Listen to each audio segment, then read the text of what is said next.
tipos de herpes virus que vamos a estudiar. El primero, el herpes virus humano, considerado como herpes virus simple de tipo 1. ¿Qué tipo de células afecta? Afecta células mucoepiteliales, es decir, preferiblemente también células de la cavidad oral, donde ellos pueden hacer latencia. Es decir, ellos no solamente se quedan en ese tipo de células, ellos pueden movilizarse por los sistemas, incluso llegar a células del sistema nervioso, como las neuronas, y quedarse allí en un estado de latencia. Puesto que los virus, no solamente ellos afectan la célula, imaginemos que está ocurriendo todo este proceso hasta que se rompe la célula, ¿verdad? Y quedan los virus libres.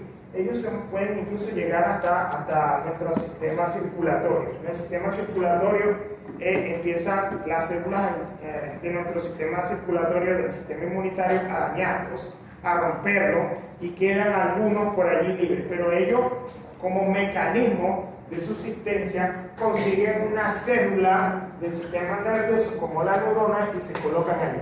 De hecho, el herpes virus tiene como facilidad entrar a las células del sistema nervioso que irrigan nuestra cara, la parte de la mandíbula, la parte de los labios superiores, algunas llegan aquí, que es el trigémino, y se quedan allí en las células del trigémino, allí se quedan en un estado de latencia. Y cuando a la persona se le bajan las defensas, ellos pueden salir de allí, multiplicarse y ir a otras células para seguir desarrollando. Entonces se vuelven juegos, es decir, están en la neurona en un estado de latencia, pero pueden volver a salir y volver a multiplicarse en otro tipo de célula, preferiblemente mucoepitelial. Es decir, que están cerca, a este nivel, ellos se desarrollan en las células de la cavidad bucal o en las células mucoepiteliales, mientras que si van a un estado de latencia se van a las células que están asociadas al trigémino. Ahora, ¿cuáles son las formas de contacto? Bueno, este es un tipo de enfermedad de transmisión sexual. Ya ahorita lo vamos a ver con mayor detalle cómo es este efecto. Ahora, las del virus del herpes 2, el virus de herpes 2 simple 2, también afecta células mucoepiteliales, también tiene zona de latencia la neurona, al igual que el virus de herpes 3, que es el varicela zoster. En este caso no solamente afecta células mucoepiteliales, sino que también puede afectar células del sistema inmunitario como los linfocitos. Recordemos que el sistema inmunitario tiene una cantidad tiene una inmunidad celular y una inmunidad que corresponde a la parte plasmática, ¿verdad? En la parte celular tenemos, ustedes lo van a volver a ver con mucho más detalle en una materia que se llama inmunología, pero yo se los estoy introduciendo acá, ¿no? Entonces, en la parte celular, se recuerdan cuando vimos la práctica en biología de leucocitos, ¿verdad? Y dentro de los leucocitos estaban los leucocitos porque son los glóbulos blancos, ¿verdad? Que conformados por las células T, las células B, y que habían los granulocitos, los basófilos, neutrófilos y acidófilos, los monocitos, los macrófagos, todo eso son células del sistema inmunitario. Los linfocitos T, ¿verdad? Son un tipo de célula del sistema inmunitario. De hecho, ellos son los que ayudan a destruir a otro tipo de células. Pero este tipo de virus afecta específicamente también a este tipo de linfocitos y de alguna otra manera puede incluso estar afectando al sistema inmunitario. Entonces, en este caso, las formas de contagio son respiratorias, por algún tipo de gota que usted esté liberando a nivel de la cavidad bucal o por contacto directo. También los virus que pertenecen a la familia del gamma herpesviridae, ahí tenemos al virus herpes del tipo 4 y al virus del herpes humano tipo 8. En este caso aquí tenemos el representante principal, es el virus del Epstein-Barr, y el virus del Epstein-Barr afecta en especial a un tipo de célula del sistema inmunitario que son los linfocitos B. Los linfocitos B son los que se encargan de producir los anticuerpos. De hecho, esta es la que se considera la enfermedad del beso porque se transmite directamente por la saliva. Es decir, cuando usted se da un beso muy profundo con alguien que tiene Epstein-Barr, es seguro que lo está infectando de ese tipo de herpes virus, porque es un herpes virus de tipo 4. Entonces, ¿qué pasa? Los linfocitos B, que son los que producen los anticuerpos, se dañan prácticamente y prácticamente no son reconocidos por el sistema inmunitario, y nuestro sistema inmunitario, conformado por los linfocitos T, estos de acá, intenta dañar a este tipo de linfocitos B porque está infectado por una virus. Es decir, se recuerda cuando vimos al inicio de que cuando un virus entra, cambia la estructura, incluso se pone multinucleado, etc. Cambia la forma de la célula y el sistema inmunitario lo reconoce como algo dañado y entonces empiezan a eliminar parte de los linfocitos. La gente se decae. Me parecía que siempre estuvieran con sueño, decaídos, así. Sin embargo, bueno, este tipo son enfermedades que pueden ser superadas, ¿no? Dependiendo. El virus del herpes humano, que es un virus relacionado con el sarcoma de Kaposi. De hecho, este tipo de infección ocurre en personas que tienen el sistema inmunitario deprimido. ¿Por qué? Porque afecta básicamente a los linfocitos y en especial también a los linfocitos B. Allí ellos se pueden quedar en una zona de latencia.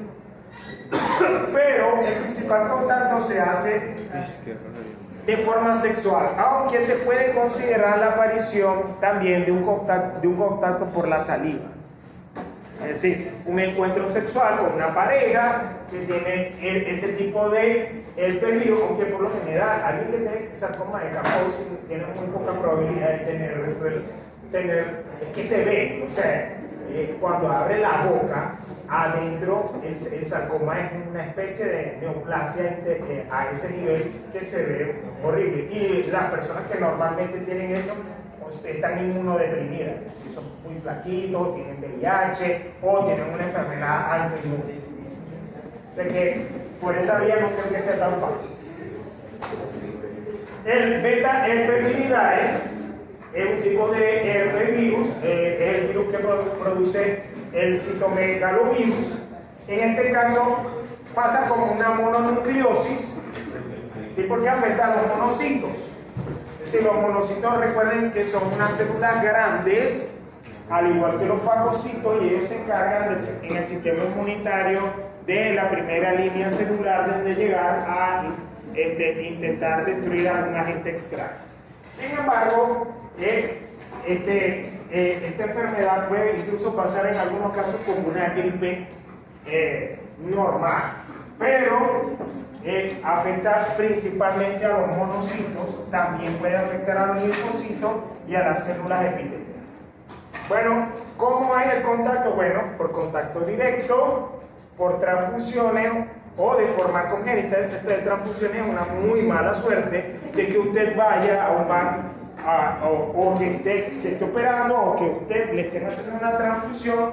Por lo general eso ya no está ocurriendo, pero puede ocurrir en el que haya, porque es que los bancos de sangre cada vez tienen protocolos mayores para evaluar la sangre. Pero usted dice, no, yo soy donador, y entonces después lo llaman a usted para decirle, pase por acá, usted tiene tal cosa, va a tratarlo. Esa sangre no va al banco, sino al contrario. Bueno, que la persona sana no, hace todos los protocolos y normalmente no le pasa nada y queda en el banco de sangre.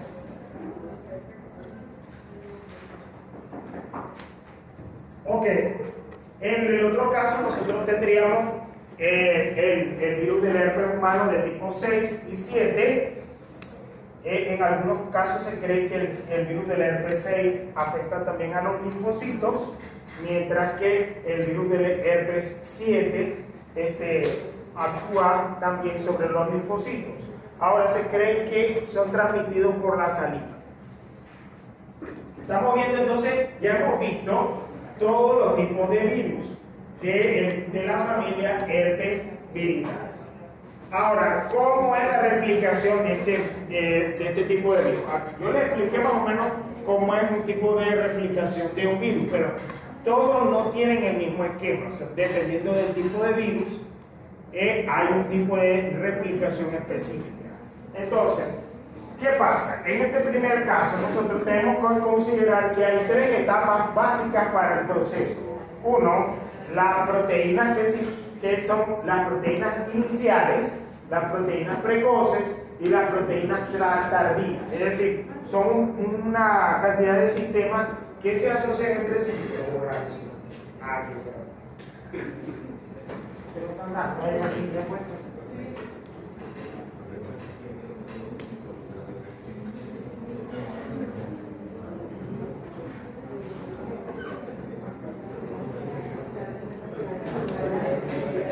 Ok, miren, entonces, ¿qué pasa? Si el virus entra al cuerpo de la persona, todos los virus no afectan todo tipo de células. Por ejemplo, si yo le digo que solamente afecta al linfocito, el que debe ir al sistema inmunitario. ¿Dónde vamos a conseguir linfocitos? En la piel no hay linfocitos. En la cavidad bucal, no, tampoco hay linfocitos. ¿Dónde hay linfocitos? En la sangre. Entonces, el virus se va a movilizar hacia el lugar donde consigue la célula diana. Cuando yo digo diana, no es que se llama diana, sino que es la forma en la que uno, como cuando ustedes han visto un arquero, ¿verdad? Va a dar en la diana. Si da en el centro, da totalmente en la diana. Eso es lo que uno llama en este caso célula diana. La célula diana es el lugar hacia donde va el virus para atacar. Es decir, el tipo de célula que él ataca. Por eso se llama célula diana. ¿No durmió bien? ¿Tuvieron examen? Sí. ¿Están trasnochados? Sí. Uy. Es tan importante que esta clase. Con alguien trasnochado así no entra casi nada. Pero no. ¿Tuvieron examen de qué?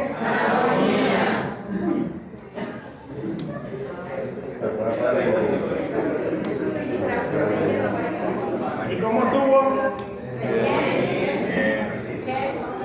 ¿Valió la pena estudiar?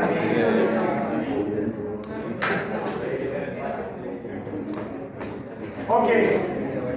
Nosotros entonces, ¿qué pasa? Este tipo de virus se une, si hay una célula que es la célula diana, ella tiene una serie de receptores. Y el virus, en todo caso, supongamos que este sea el virus, tiene una membrana que lo recubre y tiene otras proteínas que son capaces de unirse al receptor. Por ejemplo, este cuando llega aquí, se une este receptor y está acá y está acá. Imaginemos que sea algo parecido a esto. Si la membrana lo reconoce como algo propio, porque es una membrana muy parecida a la membrana de la célula que ella ataca, él se introduce dentro de la célula. Entonces, ¿qué pasa? La nucleocápside suministra el genoma al núcleo. Entonces, esta nucleocápside se abre dentro del citoplasma y se libera parte de la información genética porque este es un virus que es de tipo ADN. Pero como es un virus de tipo ADN, ¿hacia dónde debe ir? Hacia el núcleo. Y allí en el núcleo es donde va a ocurrir que se va a permitir que lo copien las polimerasas del núcleo para convertirlo posteriormente en ARN y ese ARN salir del núcleo hacia la parte donde está el retículo endoplasmático rugoso y allí es donde se lo copian por los ribosomas como un ARN como si fuera propio. Entonces empieza a producir tanto las proteínas como la producción de ARN nuevo. Por aquí se pide ARN nuevo y aquí proteínas. Y entonces, pero eso no son proteínas ni ARN de la célula, son proteínas y ARN del virus. Y se va multiplicando, se va copiando y luego posteriormente el virus nuevamente se va a ensamblar. Es lo que vamos a ver aquí. En la etapa, la transcripción y la traducción ahora no va a ser del ADN propio de la célula, sino del ADN del virus. Y entonces tiene tres fases. La primera fase es la fase precoz.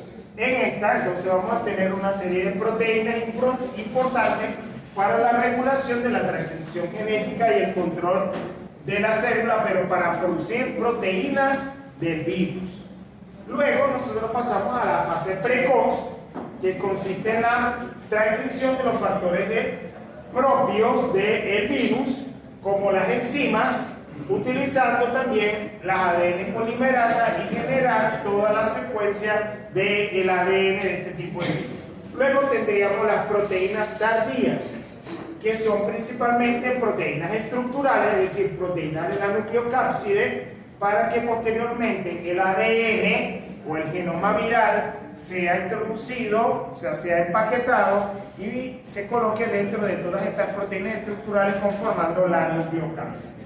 Entonces, ahí es donde tenemos las tres fases. Ahora, si nosotros lo vemos desde el punto de vista cómo ocurre realmente, imaginemos que esto que está acá es una célula diana y esto que está acá es el virus del herpes, y en este caso lo vamos a evaluar con un sistema como si estuviese introduciéndose dentro de una célula epitelial. Aquí tenemos el virus, ¿verdad? Recordemos que el virus está conformado por una cápside, en su interior está el ácido nucleico y más hacia la parte exterior está la membrana. Esto es considerado entonces un virus ¿de qué tipo? Simple. ¿Simple? Simple. Sí, siempre. Simple es si no tiene membrana. Entonces es complejo. Complejo. O sea que todos esos son Simple. Compuesto. Y complejo. Complejo. Es simple. Compuesto. Complejo. Simple es solamente la cápside y el ácido nucleico. Compuesto, cápside, ácido nucleico y membrana. Entonces este es un virus ¿de qué tipo? Compuesto. Simple, compuesto o complejo. Pregunta de examen. El herpes virus es un tipo de virus simple, complejo, compuesto. Compuesto. Virión.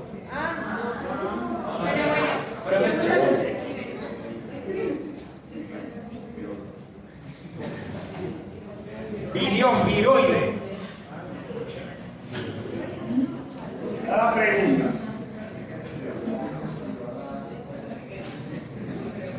Ok.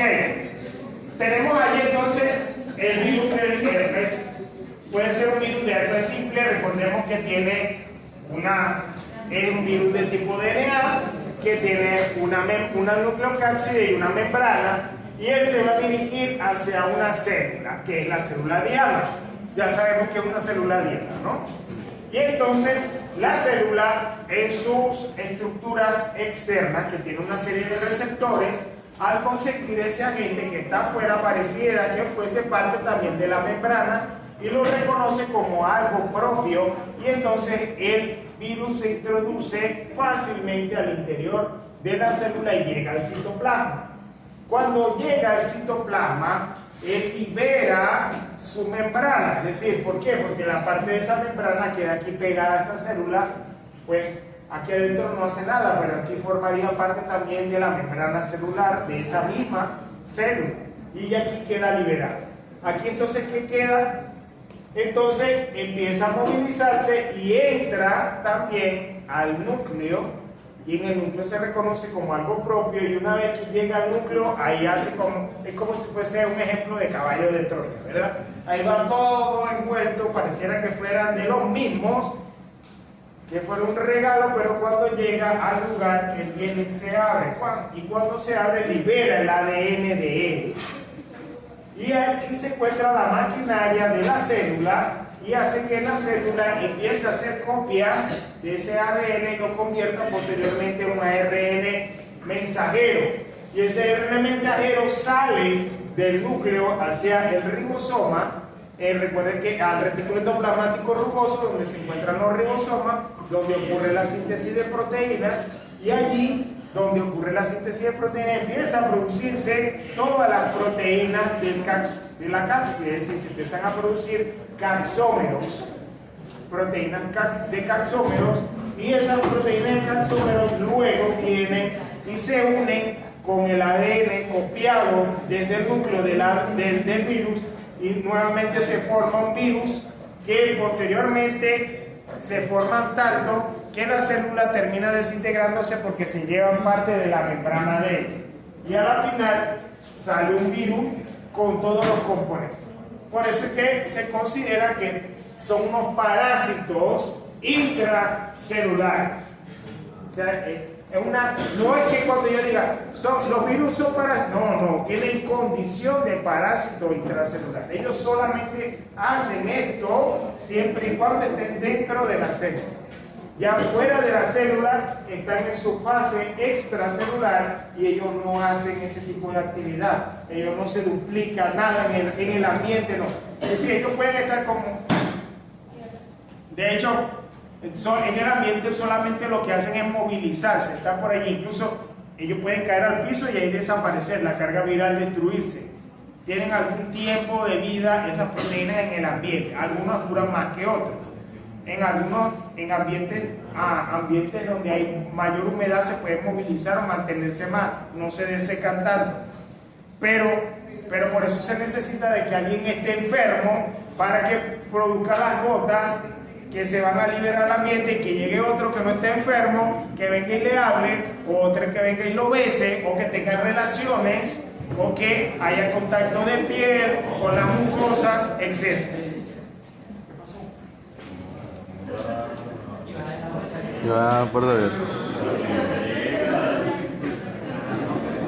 Ok, entonces, aquí tenemos los ejemplos de lo que hemos visto. El herpes virus simple de tipo 1 está relacionado con lesiones de tipo bucofaringias, tiene ataque recidivante, se vuelve a aparecer. Te estaba dibujando. Esas son fiebres que aparecen y desaparecen. Se aparecen como lesiones y con fiebre. Ahora, el herpes de tipo 2 infecta principalmente la mucosa genital. Lo vamos a ver a nivel del aparato reproductivo masculino y femenino con la aparición de unas pústulas.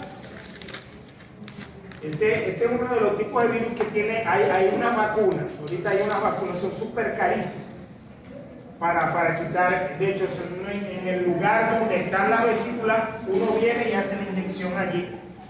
Y hay dos tipos de vacunas, una que es un antisentido del mismo virus, es decir, como aquí es donde está la mayor carga de virus, allí es donde se hace la inyección, y entonces como esto es un virus ADN, el otro es un virus ADN antisentido a ese que se une, y entonces no le permite la replicación, no puede meterse dentro de la célula diana y hacer el proceso. Entonces desaparece las lesiones. Pero déjenme decirle que la vacuna es súper cara. Aquí no la hay. La estuve verificando si la vendían aquí y no la venden, la venden en España. O sea, bueno, imagínense, con los problemas que hay ahorita de medicamentos, y un medicamento tan específico y tan caro, no lo hay. Y el otro caso es el herpes labial. El herpes labial, que es, ¿cómo le explico? El herpes labial no se quita, solamente con una inyección así parecida a esta. Pero ¿qué pasa? Una persona que tiene herpes labial, lo vamos a ver con facilidad, porque ahorita creo que tengo una lámina que explica.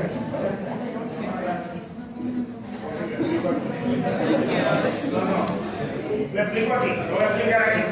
Este tipo de herpes puede aparecer como algunas pústulas en la lengua, pero básicamente también en la zona peribucal, sobre todo en esta zona.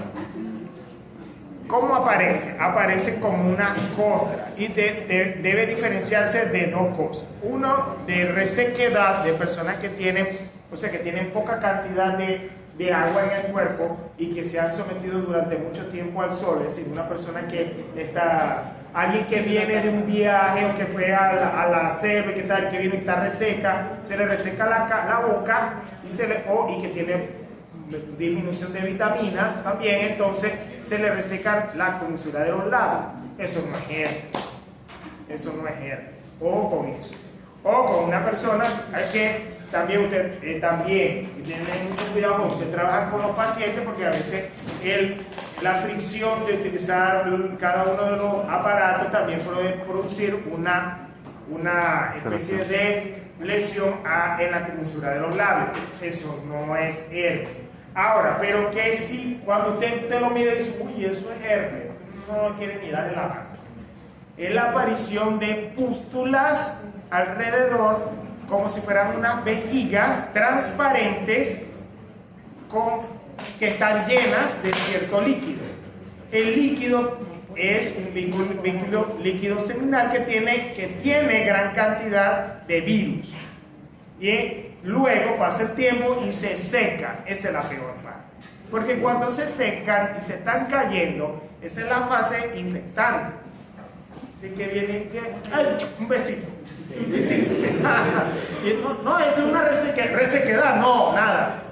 Ojo, con compañeros así, ni el vaso, ningún fomite, ni tenedor, ni cuchillo, ni cuchara, ni vaso, nada de eso, no lo presten, mucho menos el cepillo de dientes. Por supuesto, es altamente infectante. Así tanto que porque usted le dé un besito o le dé un besote a su novio o a su pareja, se lo pega. Y resulta que viene un día y aparece y dice, no, y otro día de la semana, otro mes, no, eso se me quitó. Eso no se quita. ¿Por qué no se quita? Porque él se expresa en las células de la mucosa o epiteliales, y cuando la persona tiene los niveles del sistema inmunitario bajos, mala alimentación, alto estrés, aparición de los exámenes, etcétera, etcétera. Entonces, uy, estoy estresado, ¿qué tal? Y no, me estoy sacando un cosito aquí, pero es que eso por el estrés, claro, es el estrés, pero eso es el virus. Y entonces vienen, hay unas cremas y también que es la ciclovir, se las colocan, no, se desapareció. Sí, desaparece allí, pero él vuelve y se va al trigémino y ahí se queda en fase latente. Cuando otra vez le vuelve a dar, se le vuelven a bajar las defensas, le vuelve a aparecer. No se quita, es una enfermedad entonces recurrente. En algunos casos es peor que otra.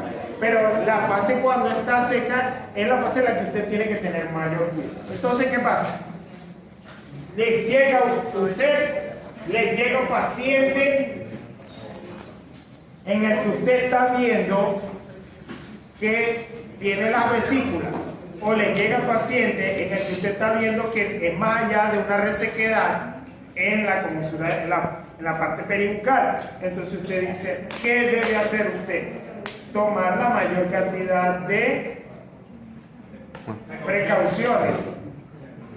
Doble guante, gafas, todo, póngaselo todo. Usted no es Superman, usted no sabe cómo viene su paciente. Usted debe considerar siempre que su paciente, y tanto usted como él, puede haber algún tipo de infección cruzada. Entonces, trabajar bien. Preguntar, hacer la parte de indagación a su paciente. ¿Usted ha sufrido de herpes? ¿Le ha dado herpes? Ay, yo no sé, no, pero tuve un novio que también estaba saliendo esas cositas y a mí me está apareciendo. Uy, se la ve. Entonces, ojo con eso.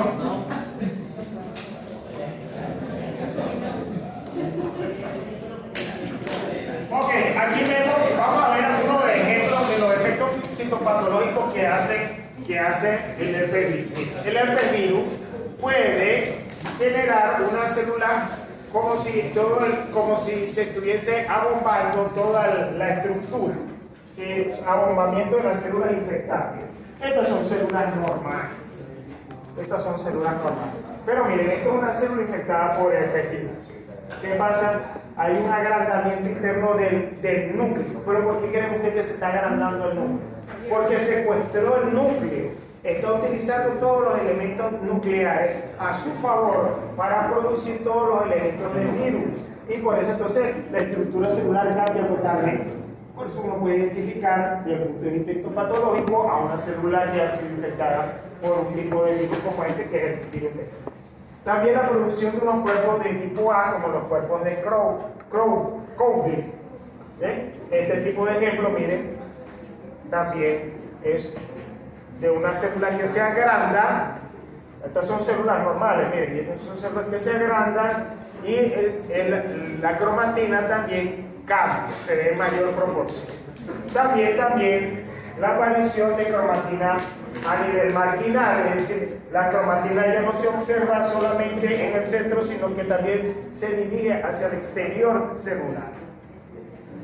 La aparición de células multinucleadas, es decir, como células que tienen como si tuvieran muchos núcleos, también son efectos sintomáticos de la aparición del virus del herpes.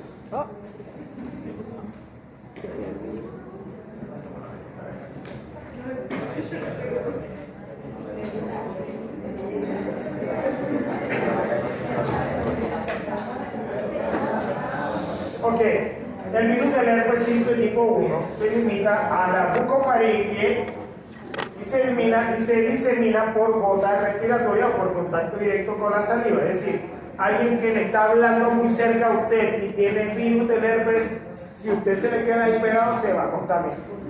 Si se da un beso, es posible que se contamine. ¿Dónde queda el fase latente? En el ganglio del trigémino. El virus del herpes simple tipo 2. Transmisión de tipo sexual. Bueno, ¿cómo decirlo? Se lo voy a dar así como un consejo. Si usted en algún momento tiene relaciones con una pareja en el que se ve, eso debe estar liso, limpio, no debe haber nada. Y si ve alguna cosa rara, no lo haga.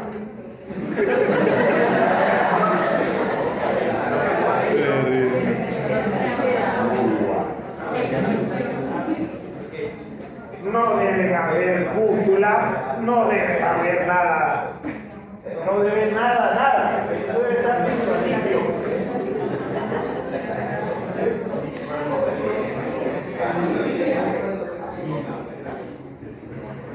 Miren que estas infecciones son difíciles de quitar. Una vez que ya alguien ha sido infectado por herpes,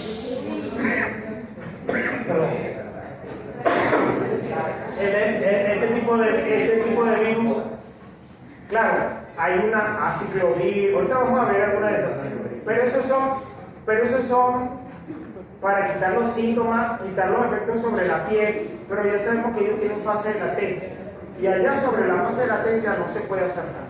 O sea, usted lo va a ver en algún momento que está bien, normal, no tiene nada, nunca le apareció nada, está perfecto. Pero en otro, cuando viene el estrés, le aparece. Ahí es donde te tiene que chequear.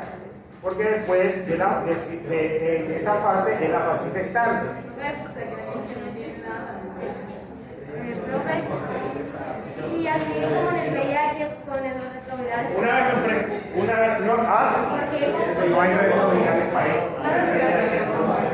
Sí, o sea, sí la hay, pero no es, ¿cómo decirte? No es que usted va a una farmacia y te le dice, mira, yo necesito una vacuna contra el herpes, no es tan fácil.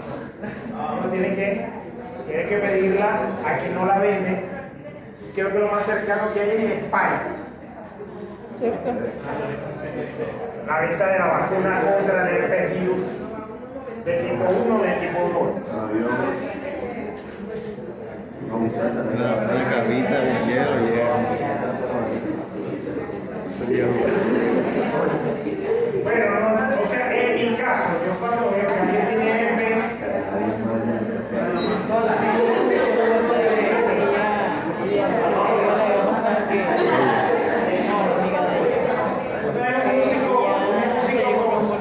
un músico que trabajaba conmigo, un día yo le vengo y le digo, ya va, ven acá. Tienes herpes. ¿Cómo eso que me salió ahorita para verte bien? Y yo agarré y le tomé una foto bien y empecé a mirar. No, chicos, esos son pústulas, ya, eso es herpes. No, es una receta, eso es herpes. ¿Cuándo te salió? Y yo le dije, ¿cuándo te salió? Ay, pero ¿qué me vas a hacer consulta? Yo, sí, así que lo vi de una vez, voy a comprarlo y te lo agrega, te lo pone. Pero entonces, no, por eso se me quita, claro que se te va a quitar y te va a volver a aparecer, y se te va a quitar y te va a volver a aparecer, pero eso no se te quita. Aquí un besaje, le digo.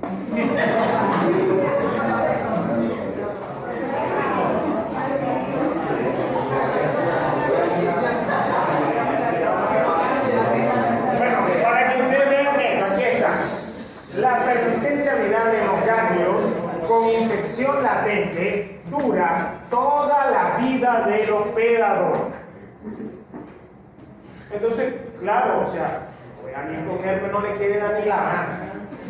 Las reactivaciones espontáneas se presentan frente a la inmunidad tumoral o celular, es decir, si está comiendo bien, si está durmiendo bien, si no tiene estrés, todos esos elementos que lo mantienen a uno en homeóstasis. La infección recidivante por el virus del herpes simple tipo 1 suele manifestarse como herpes labial. Entonces, cuando yo le diga herpes labial, herpes simple tipo 1. Porque la de tipo 2 es la genital. Entonces, causa efectos sintomáticos que evita que los anticuerpos se diseminen de célula a célula, establece su latencia en los espacios donde están las neuronas, preferiblemente en el nervio trigemio, se reactiva desde su fase de latencia o que usted tenga algún tipo de supresión inmunitaria. Entonces, ¿qué se necesita? Que haya una buena inmunidad mediada por las células para que se eliminen este tipo de virus y para que aparezca la curación. Es decir, cuando usted está viendo que están manifestadas los signos y los síntomas es que su sistema inmunitario está bajando por alguna causa. Si tiene mala alimentación, tiene mucho estrés, etc. Cualquier cosa que le pueda bajar a uno el sistema inmunitario. Ahora, la desaparición de esos síntomas quiere decir que el sistema inmunitario volvió a estar activo y estar bien. Pero es una enfermedad, claro, que no lo va a matar, pero se va a estar expresando, porque si a usted le da, tampoco se le va a quitar, a menos que usted vaya y se compre la inyección. Los efectos inmunopatológicos mediados por las células contribuyen a la aparición de los síntomas.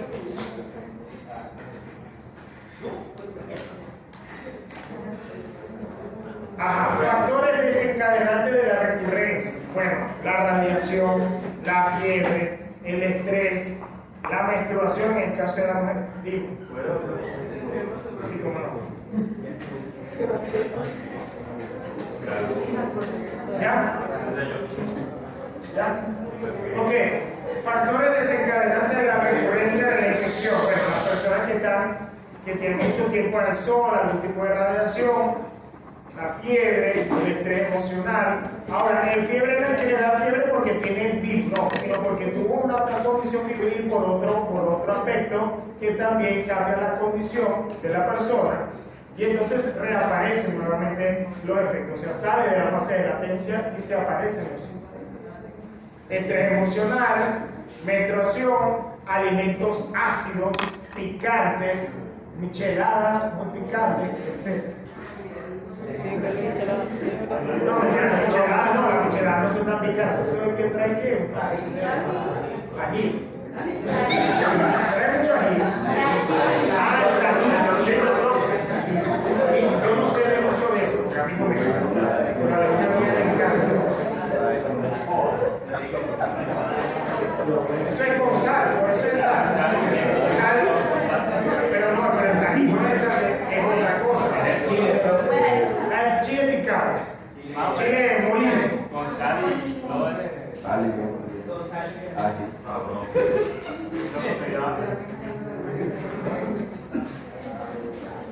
Bueno, aquí, la aparición de la enfermedad a nivel de bucofaringia puede producirse una gingivotomatitis, pero en este caso es herpética. Es decir, vamos a ver efectos sobre la faringe producto de la infección por herpesvirus. En los genitales ya sabemos que esta sería para tipo 1 y esta sería para tipo 2. Van a aparecer las vesículas y posteriormente se convierten en pústulas y en algunos casos, o en el mejor de los casos, se pueden hasta ulcerar a nivel de los testículos o a nivel de la vagina. A nivel ocular también puede aparecerse porque recuerden que pueden afectar los espacios donde hay células, ¿cómo les dije? Cuerpiteliales. Entonces puede haber una ceguera corneal y ahorita lo vamos a ver, incluso puede rayar la córnea a tal grado que la persona queda con una no con una ceguera, sino con un sucio ocular de por vida, generando una queratitis ocular. Puede afectar el sistema nervioso central, en el peor de los casos, como ya lo vimos, producir una encefalitis herpética, que no es muy común, 1 de 3 por cada 1.000 millones de habitantes. Eso no es tan fácil conseguir. De hecho, estos son casos de estudio. Pues. Cuando un médico consigue o alguien consigue una persona con este tipo de enseguida, es un caso de estudio para publicar. Y la aparición del paralizo herpético, que es el que nosotros conocemos como el herpes de gladiador. El paralizo herpético son herpes que aparecen a nivel de la piel interdigital o en los costados o por alguna parte del cuerpo, y le llaman herpes de gladiador porque ocurre con frecuencia con las personas que hacían lucha libre, la lucha libre greco-romana. Como siempre se están abrazando y alguien que tenía herpes le pegó el herpes a todos los demás, y a partir de eso entonces empezaron a estudiar el porqué. Bueno, aquí tenemos el ejemplo de la gingivotomatitis herpética. Presenta un dolor intenso, puede avanzar a diferentes etapas como pústulas y costras y puede cicatrizar, pero miren, puede aparecerse en la parte de la cara, muy cercano de la cara, en la parte interior o en la parte de la cavidad oral.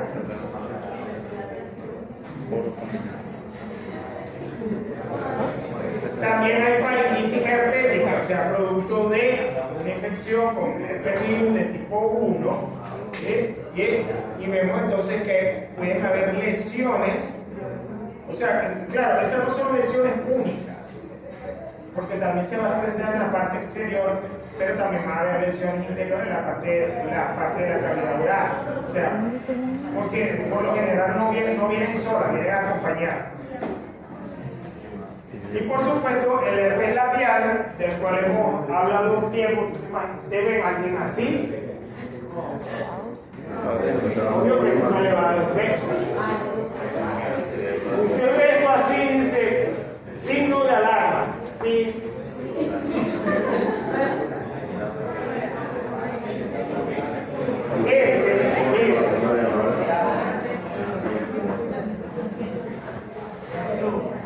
puede ser muy linda, muy bella, puede ser muy simpático, puede ser hermoso para ustedes. Pero si ustedes ven eso, termine la relación.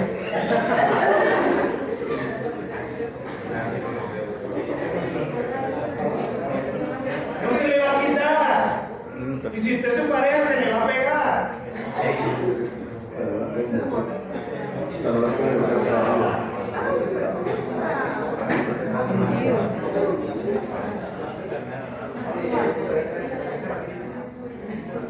Las infecciones primarias en ocasiones son herpes simple de tipo 2, herpes simple de tipo 1, vimos anterior, herpes simple de tipo 2, dura unas 3 semanas. Las lesiones pueden aparecer, son lesiones que pueden aparecer como vesículo ulceroso, es decir, primero se pueden ver como vesículas que posteriormente se llenan de líquido y posteriormente ese líquido se rompe y quedan las pequeñas úlceras. Y puede estar tanto en cualquier parte cercano a las partes íntimas tanto del hombre como de la mujer. Puede aparecer en el prepucio, puede aparecer en el propio pene, puede aparecer en las zonas cercanas. Claro, esto no es pañalitis. No es pañalitis. Eso es producido por el herpes. Claro, ¿cómo se da cuenta usted? Porque que es una lesión totalmente diferente. Es una lesión de pústula roja, sino que anteriormente era una vesícula que se rompió y generó una úlcera. Y en el caso de las mujeres, también muy cercano a la vulva, también aparece la vesícula. Ahora miren, ocurre también a nivel de los ojos, porque afecta la parte de la mucosa. Y entonces produce lo que nosotros conocemos como la queratitis herpética o la queratoconjuntivitis. Casi siempre está limitada por un solo ojo, gracias a Dios.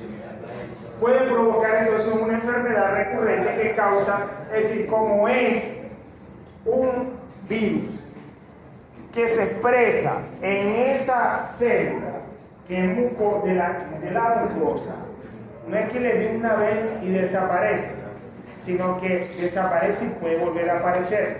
Y cada vez que aparece hace un efecto de cicatriz, dejando una cicatriz o una raya a nivel de la córnea. Y entonces, ¿qué pasa? La primera vez le aparece un puntico, la segunda un puntico y una raya, y a veces le queda la visión borrosa, o como si estuviese bien, como cuando uno hace así y ve puntos negros.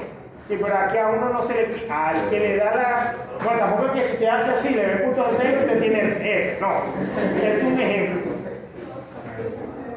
O sea, pero a la persona le queda como un sucio ocular de por vida. O sea, que por donde ve como un punto. Una visión como si estuviese siempre allí. Pero precisamente porque nosotros, a nivel de la córnea, que es la parte más externa, entonces se va rayando y se va formando una cicatriz. Y esa cicatriz queda. Entonces, como lo vemos aquí, mira.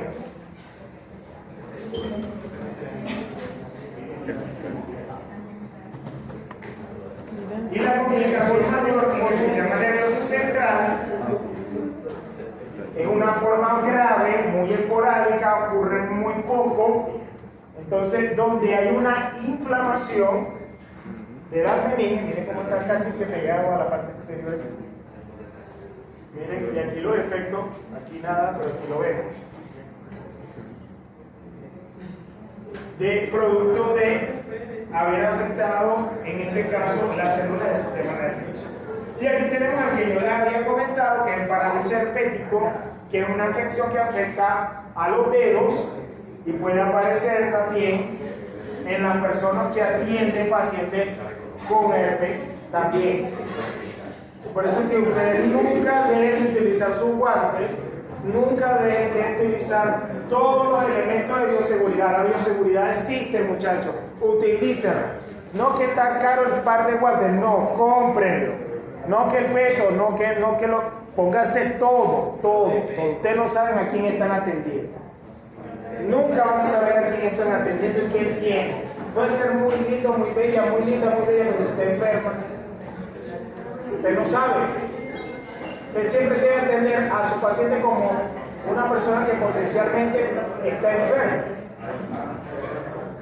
Bueno, y aquí el herpes de gladiador, miren, se descubrió a partir de, bueno, la gente que hace mucha libre greco-romana, entonces le aparecen este tipo de lesiones precisamente porque siempre están en contacto y sudando y peleando y se pegan así el herpes. Bueno, diagnóstico. Bueno, hay diferentes tipos de diagnóstico. El tiene el TASAC, que muestra las células multinucleadas por el efecto citopático. o la presencia de las lesiones de tipo 2, que son los cuerpos de Cody. Cultivo celular, en los tipos celulares, como yo les había mostrado, análisis de presencia de antígenos específicos de los virus del herpes, y también se puede hacer la de anticuerpos y análisis de ADN y serología, o sea, todas las pruebas que se pueden, con las que se pueden identificar. Bueno, aquí tenemos el ejemplo del virus de la varicela zoster. También es de esa familia, de la familia de la herpesviridae. La varicela, ya sabemos que es una enfermedad preferiblemente en niños. Aparecen las lesiones y posteriormente desaparecen. Se disemina predominantemente en la parte exterior y en algunos casos en la vía respiratoria. La amiga de un conocido murió de varicela. Pero no porque le dio varicela, sino porque ella era una fumadora compulsiva. Y entonces le dio la varicela, y como también la varicela, aunque usted la ve de afuera, también aparece en los pulmones. Ella le prohibieron en el periodo que estuviese infectada con varicela fumar. Pero como era una fumadora compulsiva, no, ya no me voy a fumar 3 cajitas. Y se fumó mientras estaba teniendo el episodio, se complicó y murió por una complicación respiratoria. Le intentaron intubar, nada, no pasó, no se pudo sacar. Porque los pulmones están infectados también. Y un pulmón infectado que usted le mete tabaco, si ya tenía condición de disminución respiratoria, cuando usted está fumando disminuye aún más la condición. Es un paciente que seguro no va a morir.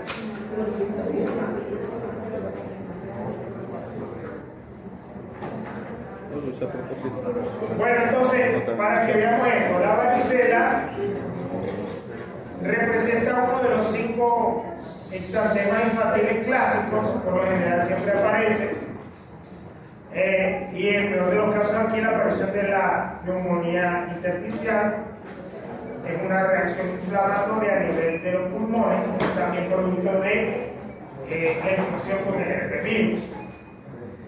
El herpes zóster, que ya lo hemos visto, miren, esto es un ejemplo del herpes zóster a nivel de la piel.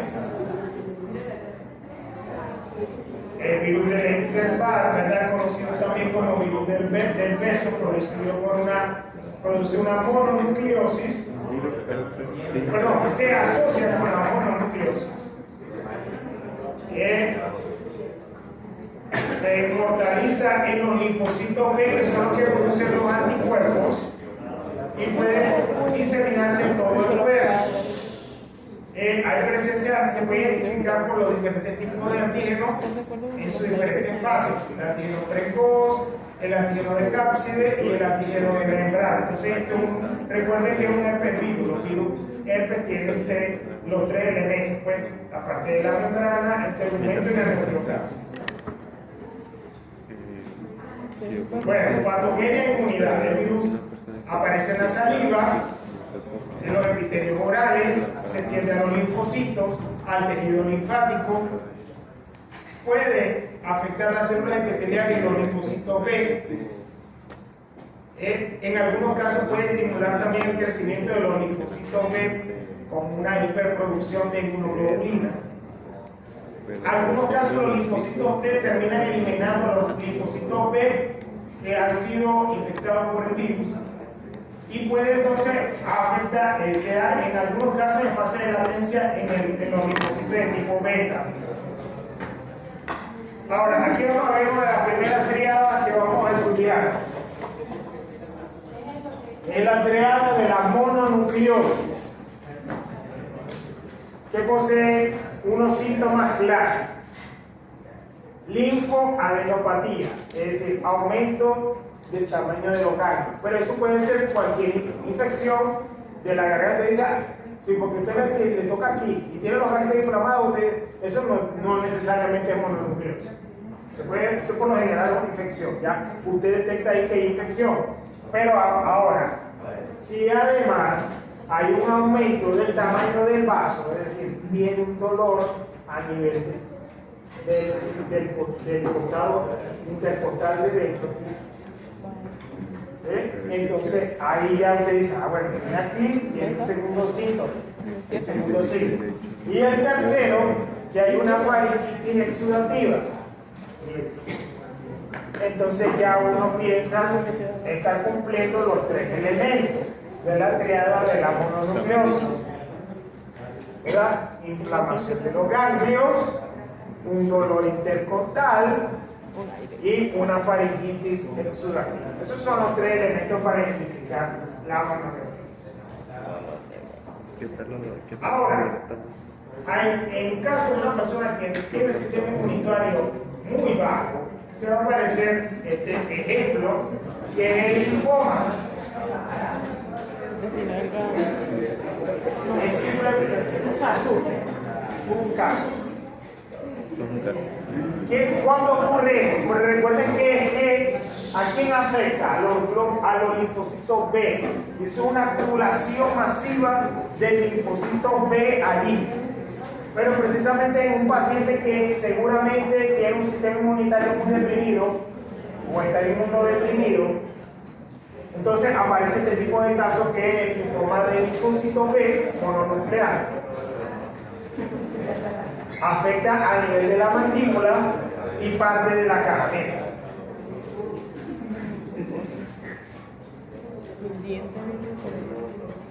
Bueno, si quieren tome. Este es el caso del citomegalovirus.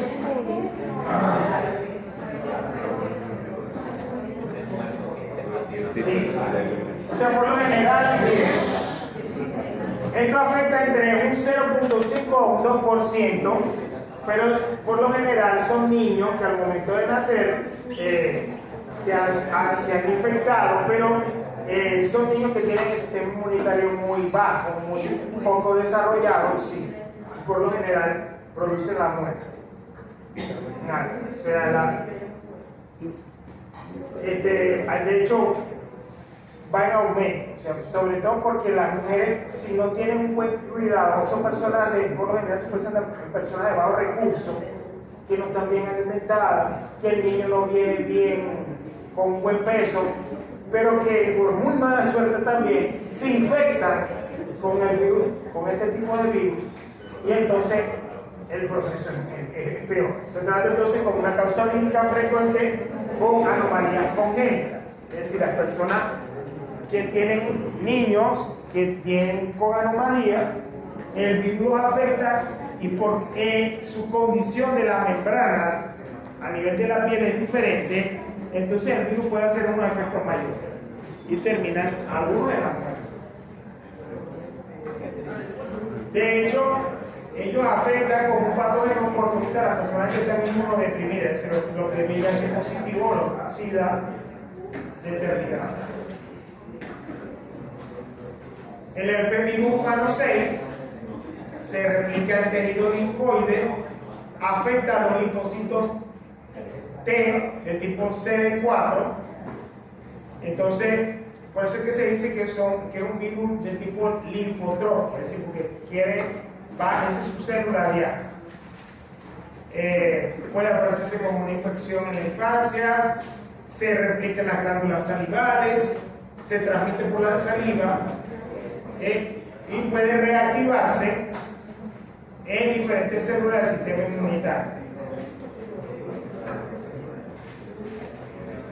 Bueno, aquí tenemos el ejemplo del exantema súbito, la rociola. Se presenta en los linfocitos T. Es una infección que puede presentarse también latente, quedándose dentro de los linfocitos T. Está asociado también a la aparición de la esclerosis múltiple. Aquí tenemos el ejemplo, miren cómo se presenta el exantema o la rociola.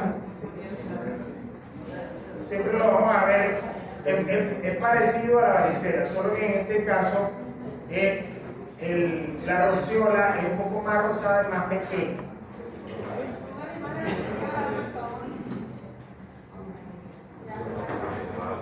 ¿Ya? Listo. 7. Bueno, entonces el virus del herpes tipo 7 afecta básicamente a los linfocitos T CD4. Se puede transmitir por contacto personal cercano y la identificación se puede hacer por serología. El virus del herpes de tipo 8 es el que está asociado al sarcoma de Kaposi.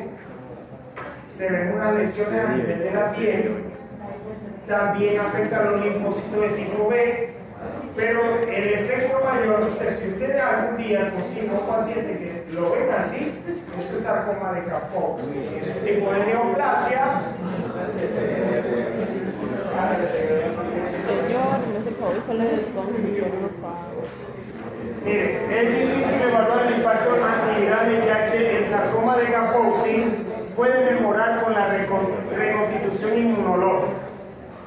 Se utiliza interferón gamma para disminuir los efectos porque una persona que está inmunológicamente muy deprimida porque su sistema inmunitario está muy dañado o que tiene SIDA, porque se expresa básicamente a la persona que está en una etapa. Ahora, mire, alguien con SIDA en esta época es muy difícil que usted consiga y que se esté tratando, que usted consiga sarcoma de Kaposi. ¿Por qué? Porque ellos están bien tratados en esta época. Sí, o tiene que ser alguien que no se está tomando los antirretrovirales o que su sistema inmunitario está muy bajo para la aparición de este tipo de efectos que es una neoplasia a nivel de la cavidad bucal. Ahora, tratamiento. El principal, muchachos, aciclovir. Esto no se me debe olvidar. Si usted ve a alguien con las pústulas, con la aparición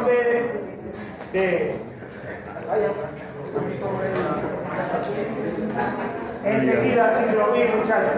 Eso viene en gotas para colocarse o en crema.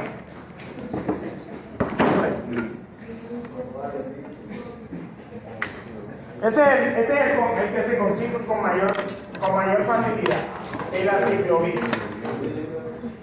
Tiene 200, 500 miligramos. Si usted ve a alguien que utiliza aciclovir es porque ya le dio herpes, no lo besen. No lo es. Y yo como eso. Penciclovir, malaciclovir, falciclovir. Todos esos son variantes. Pero este es el que está mal. Miren, ahorita como no hay casi medicamentos al que esto casi no lo van a conseguir. Pero usted le pregunta al de la farmacia y le dice, ¿qué? ¿Qué me está preguntando? Este sí lo van a conseguir. Este sí se consigue con facilidad. Además que el aciclovir no solamente se utiliza para herpes, hay otras cosas para las que se puede utilizar. Para el caso de varicela zoster, también, miren, aciclovir, paraciclovir y falciclovir. O sea que este me sirve para estos casos. Ahora, para Epstein-Barr, Ninguno.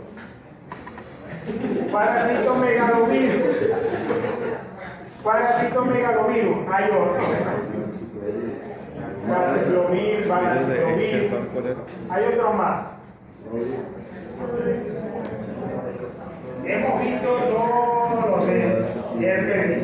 Ahora vamos a ver virus de la hepatitis. Profe,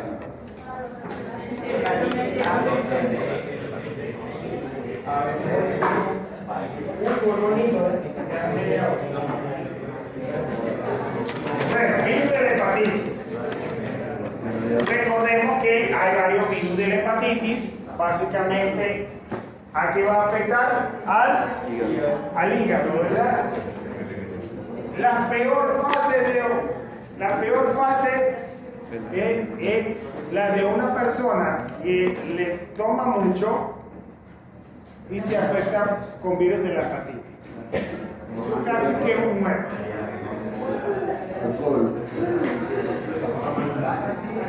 Pero no estoy hablando de alguien que salió y se tomó no, alguien que recurrentemente está afectando a su hígado. Cerca de la cirrosis hepática. Yo tengo un maestro que murió de cirrosis hepática, lo quería mucho, me enseñó bastantes cosas, era músico, me enseñó. Pero miren, todo ese tipo de cosas siempre están como asociadas, porque es que él tomaba mucho, pero también se metía psicotrópico. Y entonces, claro, él era un concertino de la orquesta sinfónica. Y un día me lo consigo, yo iba en un bus y veo así un tipo flaquitico. Él era argentino, flaquitico, y tenía bastante, y tenía así como pulseras. Y yo lo veo así, y yo no será de ser, parece, pero es demasiado flaco. No, es mi profesor, es loco. No lo había visto ni bien así, y él viene y se voltea y me dice, querido, sí soy yo. Y yo, ¿qué? Querido, sí soy yo. Me estoy muriendo. Esta es la última vez que vamos a ver. Y yo, ¿pero por qué, maestro? Querido, tengo cirrosis hepática. Estoy así flaquito, me voy a morir.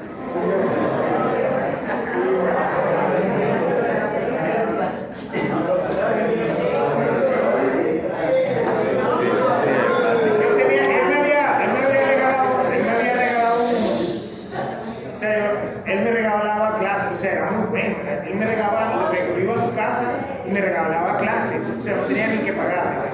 Y un día me regaló o sea, él tenía uno, pero yo creo que él tenía, no sé si era que estaba loco, que tenía alguna cosa. Un día llegó y me querido, entonces yo estaba tocando así, querido, necesitaba un soporte. Vení, abrió el estuche de él y lo sacó y me lo dio. Y yo, uno de esos, de los caros que uno no podía ni comprar porque uno no tenía ese dinero. Wow, querido, llévatelo, te lo regalo. Y yo, a la semana llegaba, su mamá, yo llegaba y me dijo, no, querido, hoy no te va a poder dar clase la mamá. Y yo, ¿pero por qué? Está mal, usted tiene un cuarto.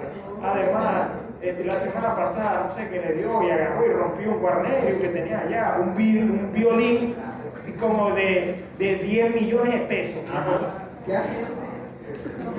Se volvió loco y agarró un papel.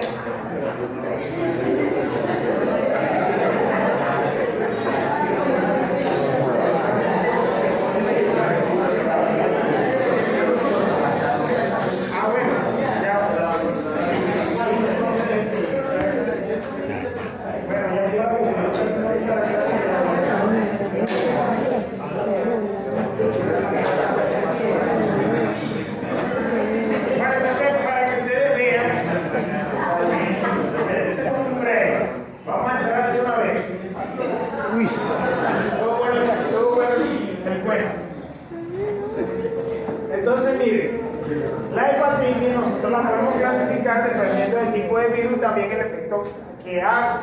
Hay virus de la hepatitis A, virus de la hepatitis B, virus de la hepatitis C, virus de la hepatitis D y virus de la hepatitis E.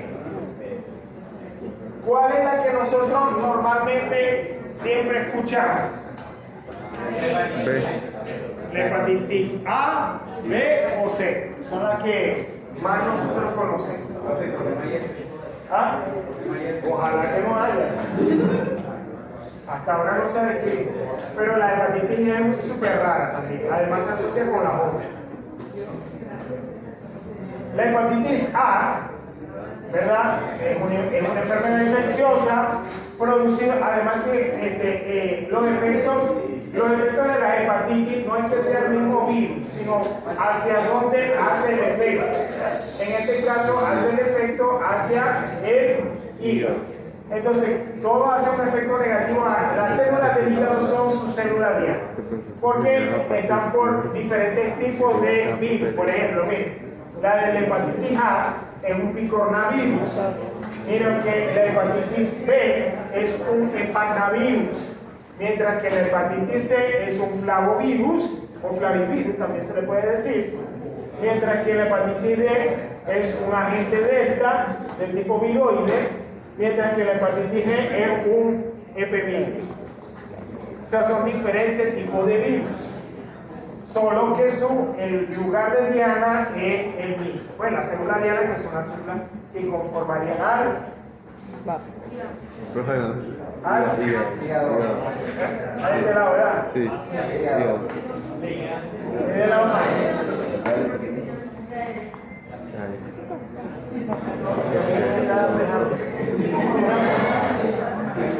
Ok, la hepatitis A es una transmisión de tipo fecal oral, tiene un inicio brusco, tiene un periodo de inicio entre 5 a 50 días, es de gravedad leve, la mortalidad es muy baja, ¿verdad? Y bueno, no se asocia con otro tipo de enfermedades y se detecta por serología, preferiblemente con inmunoglobulina de tipo M. Si cuando usted vaya a pedir una prueba, ¿qué le va a pedir? ¿Tipo G, tipo M? No, para este tipo, hepatitis A, uno puede usar el tipo M. De hecho, eso es una cartilla que usted llena por lo general cuando uno cuando vaya a un paciente para hacer el análisis, la cartilla dice, ¿usted quiere hacer? Y entonces al lado ya tiene M, de una vez. El caso es muy raro que uno haga G. Hepatitis B. Entonces, parenteral o sexual, en este caso el inicio es insidioso con un espacio entre 45 y 160 días, ocasionalmente grave. La mortalidad sigue siendo muy baja por lo general. Si está asociado con algunos casos, bueno, con carcinomas, y también para detectarlo se hace a través de IgM, preferiblemente, para evaluar los antígenos a nivel de IgM. ¿Cuándo se evalúa? ¿Por qué se evalúan IgM? La IgM es un tipo de inmunoglobulina que aparece al inicio, es decir, cuando las infecciones son agudas. La IgM es una inmunoglobulina pentavalente, tiene como 5 brazos así, y no es específica, sino que es muy alta. Entonces ella va como buscando todo lo que va consiguiendo y cuando lo consigue lo detecta. No es muy específica, pero se presenta en la primera fase de la infección. Entonces su pico se presenta en la primera fase. Mientras que la inmunoglobulina G, que son las más específicas, esas sí van a la gente, es un solo dímero que va buscando a la gente y es muy específica, o sea, que si no es otra cosa, viene y no se le pega. Entonces, pero como cuando ya lo identifica, es muy específico, entonces se le va uniendo. Esa aparece posteriormente, es decir, es producida por los linfocitos B, mientras que esta también es producida por los linfocitos B, pero es muy álida, o sea, puede conseguir cualquier cosa. Por eso entonces, para la hepatitis A y para la hepatitis B, casi siempre se utiliza este tipo de pedido, o sea, pedir inmunoglobulina del tipo M, porque se evalúa bien en la primera fase de la infección. La hepatitis C, producida por un flavovirus, habitualmente una infección subclínica, tiene una mayor mortalidad y en algunos casos aparece por acompañar a personas que tienen hepatitis B. Es decir, hay personas que tienen hepatitis B y acompañan el virus, es decir, todos virus se acompañan y hacen un efecto mayor. Entonces se determina por la prueba de ELISA, una prueba inmunoenzimática colorimétrica que me determina si el paciente o no está dentro de los títulos para considerarse como que tiene la enfermedad. Pues tenemos la hepatitis B y la hepatitis E. Esta es de vía parenteral sexual, se asocia con la cirrosis, y también tiene una muerte elevada, es decir, una persona que tiene cirrosis y le dio hepatitis D, es un paciente que posiblemente muera. Se evalúa por la prueba de ELISA, y la hepatitis E, que hasta ahora no se, o sea, se detecta por pruebas moleculares, pero por lo general no tiene efectos mayores. La transmisión es fecal oral, puede presentarse como pacientes que no tienen ningún tipo de signos, de síntomas normales, pero está presente. Bueno, aquí tenemos un cuadro comparativo de las hepatitis más importantes para nosotros estudiar, que son la hepatitis A, la hepatitis B y la hepatitis C. Ahora, hepatitis A, nuevamente, ¿cómo se transmite? Al ingerir alimentos contaminados y por contacto cercano con personas infectadas. ¿Por qué creen ustedes que a las personas cuando van a buscar un trabajo, por ejemplo, que usted va a un trabajo y va a ir a trabajar en la cocina de X restaurante, o que va a trabajar sirviendo los alimentos, a obtener por sanidad, usted tiene que hacerse esa prueba, la prueba de hepatitis? Porque ¿qué resulta? Que es una enfermedad que usted puede estar infectando por contacto. Y no solamente eso, sino que usted si le habla a los alimentos o respira cerca de los alimentos y tiene hepatitis, ahí va a haber carga viral que usted no solamente le está llevando el plato, sino que a usted le están entregando un plato que está contaminado. Entonces por eso se le hace la prueba a las personas que van a trabajar en comida rápida, bueno, no sé si en comida rápida, pero en los restaurantes, porque en comida rápida tiene trabajo, quédese, ya, comience una vez. No le van a, primero hazte la de hepatitis y si no tienes nada vuelve. No, mentira, eso no hacen así. Sí hacen, ahora se hacen así. No, Claro. Si usted no va a llegar un frito que tiene que tiene así, me dice la hepatitis, no, mentira. Pero si usted va a un restaurante, sí, ¿no? Qué miedo, Bueno, síntomas: fiebre, náusea, vómito.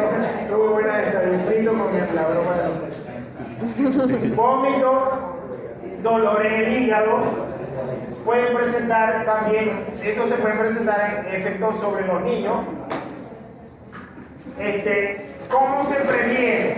Bueno, una buena higiene, lavarse bien las manos, consumir alimentos bien lavados, bien tratados, utilizar agua hervida porque eso disminuye la carga viral. Y por supuesto, la vacunación contra la hepatitis. A ver, ¿quién está vacunado aquí contra hepatitis A? Yo no sé.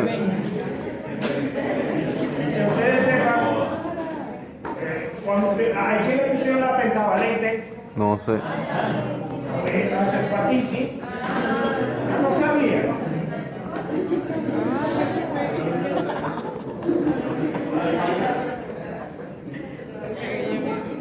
Y hepatitis B también se transmite por contacto, en este caso con la sangre. Los amigos que es adicto, ¿verdad? Que se inyectan y vienen y se sacan y dicen, no, métete tú también. Ahí. Principal grupo que se infecta con hepatitis tipo B. Las personas, los adictos que se transfieren, que se inyectan, guárdate. Ay, yo tengo la nota, métete tú también, guárdate, se mete la nota. Este tenía hepatitis, le están transmitiendo la hepatitis a que, aparte que se transmite de un psicotrópico, se están paseando por ahí toda la enfermedad. Hepatitis B, muchachos. Relaciones sexuales sin preservativo. Puede ir de hepatitis B a SIDA, cualquiera de esos. Pero este es un ejemplo. El peor de los casos, una madre con hepatitis B, porque el virus puede traspasar la placenta y afectar al bebé. Hepatitis B. Puede presentar unos síntomas, provocar fatiga, náuseas, puede producir la cirrosis. De hecho, hepatitis B, si usted le dio hepatitis B, es posible que en un tiempo muy lejano, si le dio muy mal y usted no se cuidó bien, le pueda dar un cáncer hepático. Puede ser un paciente posiblemente que le dé cirrosis. O sea que hay que cuidarse bien. Estos son virus, por ejemplo, que usted, no, fue que me dio hepatitis. No, usted se tiene que cuidar bien, cuidarse bien. Llevar todos los elementos que usted tiene que tener de cuidado. Porque estos son elementos que no van a aparecer ahora, sino con el tiempo. Por supuesto, vacunarse, no compartir agujas con nadie. Miren, les voy a contar una cosa, una regla. Yo trabajaba en un instituto de investigaciones clínicas en donde había una persona que estaba estudiando el virus de las vacas locas. Que por cierto no es un virus, o sea, es un prión. Es un prión. Prión es una autorreplicante. Que produce un efecto, o sea, las vacas se descubrió porque las vacas en la cerca iban a la cerca y se estrellaban con la cerca. Cuando se veían una con la otra y se estrellaban. Entonces, las vacas venían, las sacrificaban, se las daban a nosotros, nos veníamos, las comíamos y había personas que se volvían todas locas. Entonces, la compañera, una investigadora de mucho nivel, que uno decía, oh, máster, estaba haciendo el estudio de esa enfermedad y tenía muestras en una jeringa. Y eran dos gemelas, dos profesoras gemelas. Y una de ellas se pinchó mal. O sea, por mala praxis se pinchó en un dedo. Y entonces, claro, ella se trató muy bien y tal, pero la tipa quedó. O sea, más para siempre. O sea, yo me llamo a las dos gemelas, una con la otra la una muy cuerda, una persona y la otra estaba así como que. Y entonces uno llegaba y claro, cuando estaban normales, o sea, eran personas con las que uno se sentaba, máster, me habla, y le hablaba, y le decíamos, y uno se instruía de todas las cosas que decía. Pero ya después yo iba, porque ya eran directores de parte de la dirección del centro donde yo trabajaba, y entonces me tocaba hacer entrevista con una, y la otra al lado me preguntaba cualquier cosa, pero una cosa súper loca. Y entonces se ponía a hablar, y entonces la otra decía, cálmate, no digas nada. De paso que eran dos personas de edad, ya eran dos personas de edad, no se habían casado, vivían juntas en una mansión. O sea, tenían dinero y todo, o sea, pero siempre tú. O sea, era como la gemelita, pues, y nunca se casaron, tenían dinero, vivían en la mansión, carro, todo. O sea, bueno, que haya hija se ganó la beca, pero. Qué rico. Hepatitis C. Mire, por contacto por la sangre, entonces tienen que tener mucho cuidado cuando hacen transfusiones, porque la hepatitis C debe ser de un buen banco de sangre para evitar algún tipo de infección producto de alguna transfusión. Relaciones sexuales de madre a hijo puede provocar falta de apetito. Entonces las personas que están flaquitas por hepatitis C no les da hambre, si no quieren comer nada. A un helado, no quieren nada, o sea, pierden el apetito de una manera. Pueden conducir a la cirrosis y a la aparición de cáncer.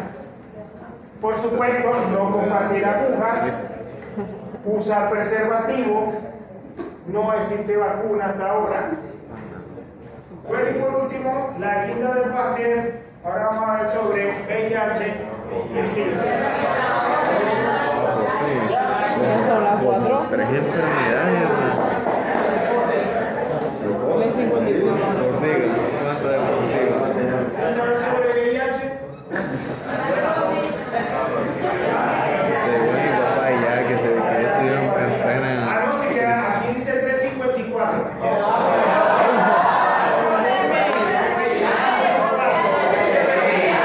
No alcanza, no alcanza.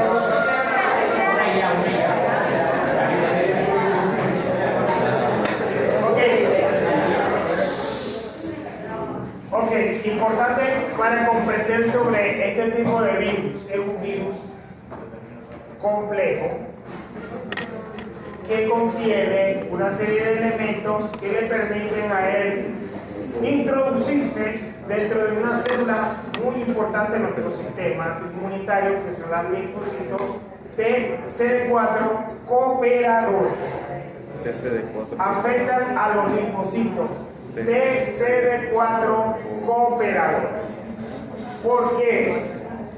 Los TCD4 cooperadores son las células que comandan al sistema inmunitario.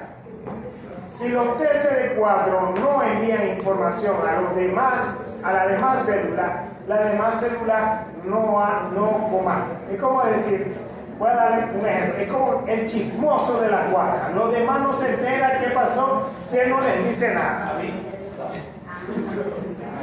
Entonces, es así. Libera una serie de elementos químicos con los que las demás células se activan. Pero ¿qué pasa? Este virus ataca exactamente a esa célula. Y al atacar, esa célula termina proliferándose en esa célula, la célula termina estallando y los linfocitos TCD4 de su cuerpo van disminuyendo.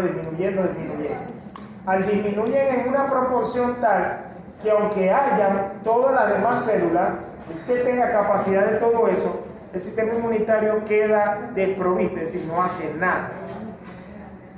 Entonces, si llega otro virus, si llega otro parásito o si llega alguna bacteria, su sistema queda descomandado, no hace nada. Y usted se muere de eso, no de la inmunodeficiencia. Entonces, es un virus envuelto que tiene una serie de elementos que permiten desarrollarse dentro de esa célula. Uno de los elementos importantes es que tiene una enzima que se llama transcriptasa reversa. La transcriptasa reversa es una enzima, este es un virus de tipo ARN. No es un tipo ADN como los virus que hemos visto, este es ARN. Y entonces, ¿qué hace? Como tiene una enzima transcriptasa reversa, hace que el núcleo celular de la TCD4 cooperadora haga un proceso diferente, es decir, rompe el dogma central de la biología que dice que de ADN se pasa a ARN y de ARN a proteína. No, en este caso es lo contrario. La transcriptasa reversa hace que el ARN pase a ADN y de ADN se vuelva a copiar a ARN y se produzcan las proteínas. Entonces, eso es lo que hace la transcriptasa reversa. De hecho muchos de los fármacos que se han desarrollado se desarrollan en función de inhibir a la transcriptasa reversa porque también impide que los viriones se vayan multiplicando. Tienen proteasas, tienen una integrasa que les permite producir proteínas, romper proteínas de la célula donde están. Tiene una doble capa lipídica que por lo general es una membrana muy parecida a las CD4 cooperadoras y tiene tres elementos importantes: la proteína P24, la glucoproteína 120 y la glucoproteína 41. Esas glucoproteínas son las que permiten adherirse a la membrana de la CD4 y poder infectar. Y una vez que están adheridos, hacer el efecto patogénico. No. No vamos a dejar de ir, muchachos. Voy a volver.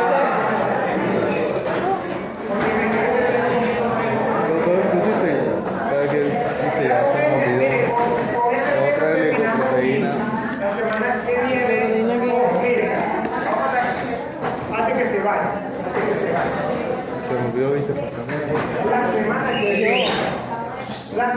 que viene es la semana cultural. Semana en la que yo no